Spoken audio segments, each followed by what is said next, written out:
the national pledge, I quote, India is my country and all Indians are my brothers and sisters. But today, I ask, does this government truly believe in these words? Because if they did, they would have stood by the people of Manipur. They would have held their hands in their darkest hour.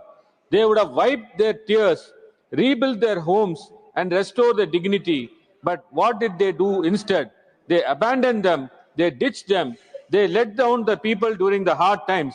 Since May 2023, due to ethnic violence, a situation has taken the shape of a civil war, and the same has not come to an end till today, even after a lapse of 22 months. When Manipur burned, when 2 women were paraded naked and sexually abused and tortured, and when homes were turned to ashes, when children cried for safety, when women were brutalized in most inhuman ways, where was our Prime Minister? He was not in Manipur. He was not with the people who desperately needed their leader. He was abroad, shaking hands, seeking votes, running election campaigns. But he did not have the time or courage to step foot in Manipur and say to its people, I stand with you. The entire state was cut off from other states and no one was allowed to enter Manipur. There were no internet connections, no electricity, no water, no food. It almost took about 14 days to register even a 0-hour FIR for sexual assault and rape cases. And now they announced 400 crores for relief camps and 500 crores corpus to establish a contingent funds, that too after 2 years. They approved 7,000 houses with PM Adwas Yojana. But tell me, can this money rebuild the lives of those who watched their homes go up in flames? Can it bring back the loved ones who were slaughtered in cold blood? Can it heal the wounds of women who were stripped of their dignity and paraded like objects in their own land? The budget allocation is in fact inadequate to meet the concerns of more than 60,000 displaced people, the damages caused to the life and property, for rehabilitation and rehabilitation for the internally displaced persons, building of temporary shelter, housing for the displaced people. The truth of Manipur is this: more than 300 innocent lives have been lost. 249 churches were burnt in just 36 hours when the violence began, and more than 400 churches have been destroyed till now.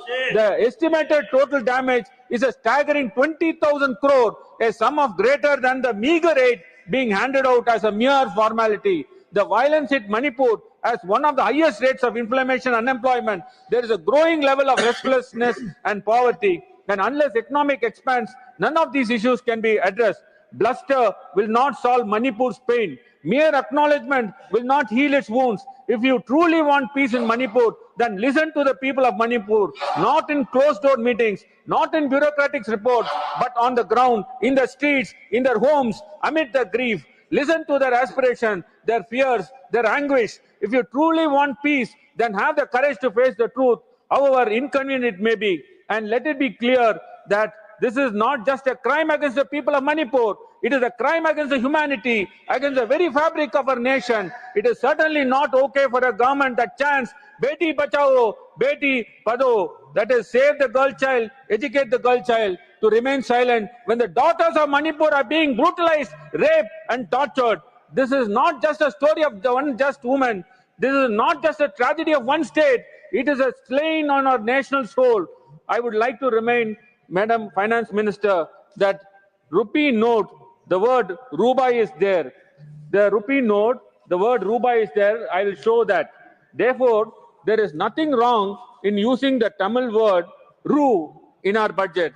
Therefore, I would urge the Honorable Finance Minister to be gracious enough to help Manipur to come back to the normalcy and enough allocation be made